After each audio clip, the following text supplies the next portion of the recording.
Hello, my name is Tristan Cropley, and I'm a coach currently at Bride and Ropes, who play in the Southern Counties East League.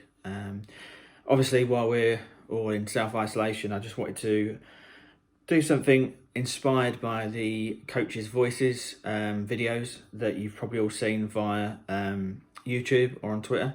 If not, I'd definitely recommend them. So go to Coach's Voice on YouTube. There's lots of videos on there from professional coaches talking about key moments in games and talking about the importance of using tactics in certain scenarios.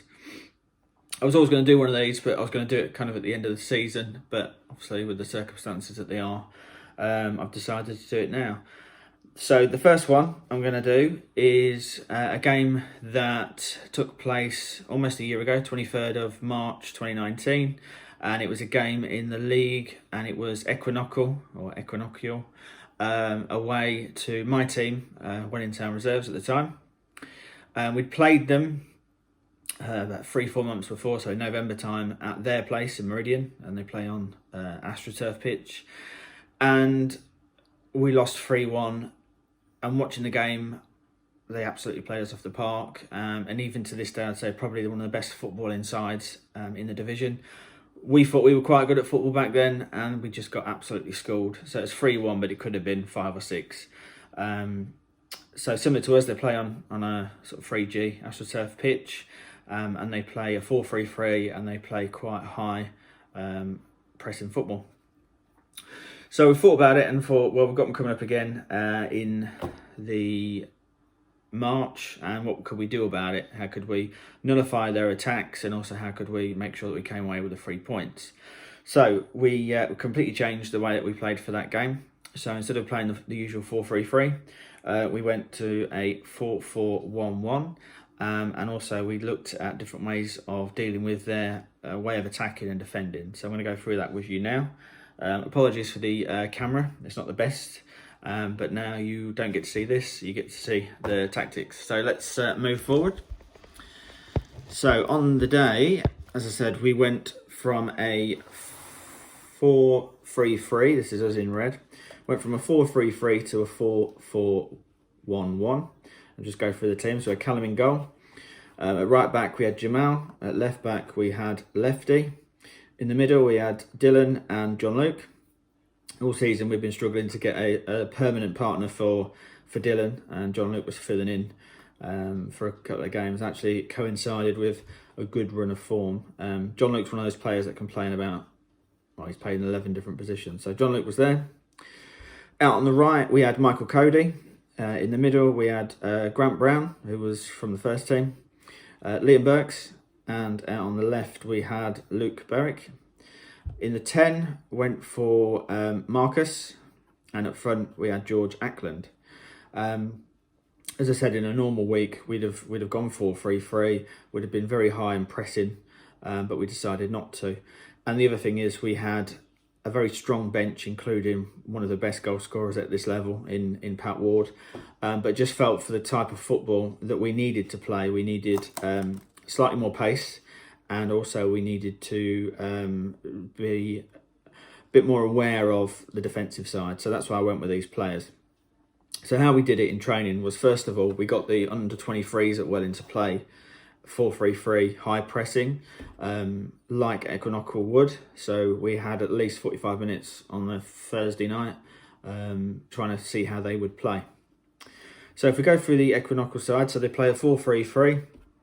Very South American, ticky-tacky, making triangles across the pitch to create goals. Most of their goals are scored in the sort of 18, 20-yard area. They're not a long-range shot kind of team. They're not a hoof kind of team.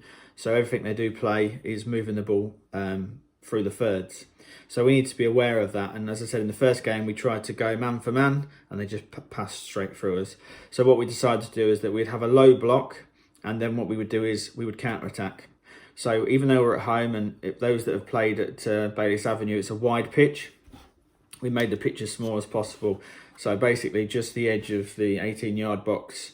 And then we did a training drill, which I like to call egg box, which is where the gaps are set between the numbers and everybody stays the same. For example, if the ball's over on this side of the pitch, these go across, centre back, penalty spot, full back, where the goal line is, and vice versa. So basically closing all the gaps off, and vice versa if it happens over on this side. So we made the pitch as small as we physically could, and we said to Equinoccial, you can have it in your half, and the moment you start to overplay it, we'll take it. So George Ackland's role was to half press anything that came on this side, and Marcus's was to half press anything that side. And that's again something we did in training. So what we did is we gave them a half each and said, anything that you think you can half press there, if you win it, then we'll counter. And anything you can win on this side, half press, and then we'll counter. So how the game went was very much how we expected it. There was a lot of play at the back from Equinoccial, which we allowed, playing the ball around, and then either George or Marcus would win the ball. As soon as they did, what would happen then was, if Equinoccial were in a sort of an attacking phase, so they were up here, midfield and defence. So Equinoccial were in a sort of an attacking phase here. Then what we'd try and do then is move the ball up to one of the two, either here or here, hold the ball up, and then we'd have runners off the wings, and one of the holding midfielders would stay and the other one would go up and join the attack. So we made sure that the counter-attack wasn't always on, and that we made sure that the back four kept a deep line that was available if needed to be, if they tried to play out. What we tried to do is get a team that don't play long ball football to play long ball football, because we had the height and the pace advantage at the back. So we'd win the ball and we'd counter-attack. Now we had a few chances in the first half, and what we noticed very quickly was that the Equinoccial goalkeeper likes to chest the ball down. So first time I've seen it in ever. So the Equinoccial goalkeeper decided that instead of catching a ball, what he would do was he would instead of attacking, like catching the ball, what he'd do is come to the edge of the area and chest it down and then try and go. And about the third attempt, Luke Berwick on the left-hand side had stayed up. So the keeper's got the ball here. The ball's come over and he's gambled. So when the keeper's chested it, he's taken it off the keeper and put it in the back of the net. And then we're 1-0 up. Now that made our life even easier, because what happened then was this keeper was a bit unconfident then. And with the side Equinoccial not being in front now, or not being level, meant that they had to then try and get back in the game. So with them having to try and get back in the game, the counter-attacking football played into our hands even better. So we were able to sit in nice and deep, in our shape, and basically say, we're 1-0 up, come and try and play through us. And they struggled to do that. So again, a ball was played back to the goalkeeper. So the goalkeeper was here. And on the right-hand side, very similar to what Luke had done here, Michael Cody had gone in for the press. The ball was played out here. Michael Cody nicked it off the fullback. Keeper was off his line, took one step round him and finished from about 15, 20 yards out. 2-0 up. 2-0 up, very comfortable, probably about 10 minutes left. And then we concede a free kick. And the free kick was on the edge of the box, and it was taken by, I believe, the number 9 took it and scored straight from it. So set pieces sometimes, if they're as good as that one, it just basically pinpoint, top corner, 2-1. And that's how it finished at half time. So in the second half, we looked at it and we felt that actually at 2-1, we were slightly more comfortable on the ball than they were.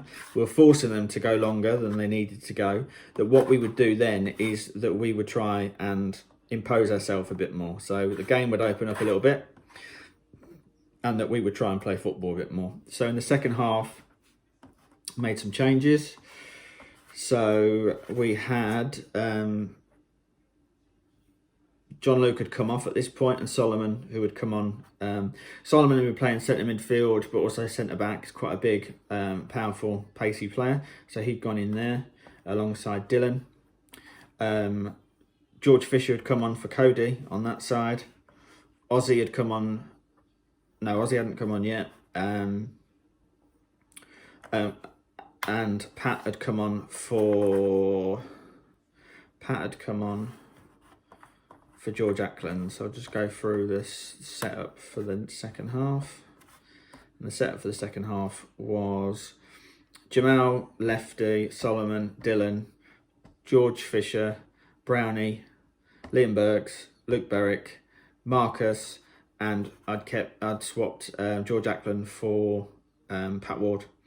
For those that know of Pat at this level, he scores something like 50 goals a season at Sunday League, and he scores goals wherever he goes. He's currently at Crockenhill, scoring goals in the County Premier Division.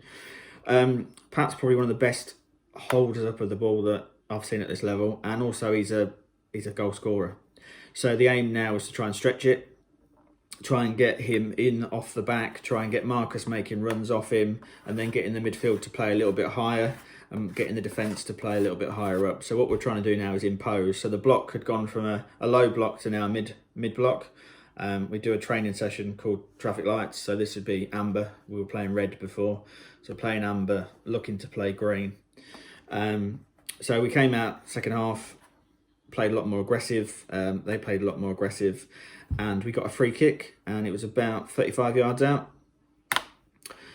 And Grant Brown, who was coming back from injury from the first team, we knew he couldn't play a full sort of 90. There's about 60 minutes gone. And he took a free kick about half of a half, absolute worldie, top left-hand corner, goal, and at that point it was 3-1.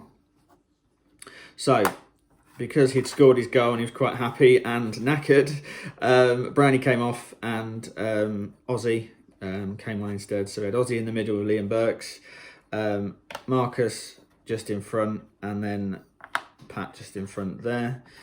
Throughout the game, the Equinoccial side had stayed with a kind of a 4-3-3, but what I'd noticed was that the three had kind of thought, do you know what, we're 3-0 down, we need to stay up high.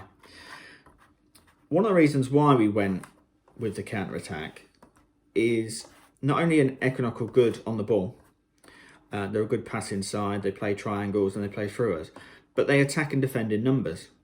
So when the 7 and the 11 are bombing on and the 9's up here, they play a very high line. But they're not the quickest team. They're all very similar. They all look like Aguero. They're all sort of 5'6", quite stocky. So when they attacked as a side, they attack as a whole side, which meant that when we counter-attacked, we could do them on pace. And when I say pace, I don't just mean hoof it, but Luke Berwick, very quick. George or Cody, very quick. Marcus, very quick. George Ackland, very quick. Pat, very quick. So what it meant was that if we won the ball in here, we could use these outlets here, and then players could come out and we could go again. So what we'd do is we'd invite them on as much as we could. And on the AstroTurf, like I said, it's very big, is to make this area of the pitch as big as possible, but make this area of the pitch as small as possible. And that was quite successful. So they actually got another goal back. So it's 3-2 with about 15 minutes to go. It was a good bit of play. They caught us sort of ball watching, and they played through us, and their number 10 scored a really good goal. And it was 3-2, about 10-15 minutes to go. And then it was a bit of a worry about whether we would hang on or whether we would struggle and whether they would get one back. And considering all the hard work that we'd done, we'd given them a lot of possession, we'd given it up, the possession, we'd given up the ball, we'd let them have the ball, it would have been devastating for us to come away with nothing, considering being 3-1 up. So we changed it again. So we went back as a 4-3-3. We went 4-3-3, went to match them up. So the back four stayed as they were. Dean Harris came on, and anybody that's ever played against Dean either at Sunday or Saturday League, the guy is like a tank. He will go through you rather than round you. Wherever the ball is, Dean is. And he was my insurance policy. So Dean sat in there. I still had Burks, and I still had Burks on, and I still had Ozzy on, who could both be an attacking threat. George tucked in here, Luke tucked in there, and Pat was up here. And again, it was just a case of where we could, we would match them up man for man, particularly the midfield three that they had versus our midfield three. The two would engage with the two that were attacking, and then the four, which was Dean, would hold the 10. So what we'd basically say is you need to stay on your men. Pat needs to try and make some movement here. If we get the ball wide, then we need to push left and right to get the ball out wide, which is how the fourth and final goal happened. So we won the ball in the middle of the park. So Dean gets the ball here, plays it out to midfield, plays it out to Ozzy. Ozzy does a diagonal over to Pat, who's in space. Pat uses his strength. He's got the sharpest elbows in Sunday League. It goes past the number 5 and puts the ball in the back of the net from about 20 yards out. And that was it. It was a 4-2 game. Very happy with that. The team were a bit frustrated in the first half, but then at the full time we had a good chat in the changing room, and they said that basically we got it spot on, because those that had played in the game before just knew how good the Equinoccial players were, and they just knew that we couldn't go football. We couldn't play football against them because they would beat us. So we had to kind of be as compact as possible, make it very difficult for them to play the short ball, make them play the long ball, which they're not very good at doing, but then hitting them with the pace, and then where possible, finishing them off. At full time, the Equinoccial manager was very gracious. One of the things he said was, "We didn't know you were going to play like that." And I said, "I kind of knew you would, because they are a side that will only play one way. They don't seem to have a plan B." So I tried to do these videos at the end of the season because I don't want it to have an impact on this season. But the key points for the Equinoccial side of this, they play out from the back as much as possible. The forward will always drop. They're always looking to make triangles, and they always attack and defend as a unit. So if you can counteract that, so if you're going to do a low or a mid block and hit them, or if you're brave enough, you're going to go for a high press, but make sure you're going man for man and not zonal, then you've got a good chance of beating them. If you let them have the ball and you let them play their football, then they will beat you.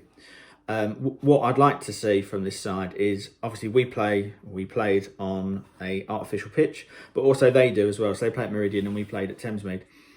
How do they play on grass? That would be the only thing. I've never seen them play on grass, particularly during bad weather. So that would be something that I would look at if I was to be playing against this side. Okay, that's the first of the videos. I promise that the visuals will get better, and we'll go into set pieces and other things. Yeah, that was Welling Town Reserves 4, Equinoccial 2, a year ago, yesterday. Thank you.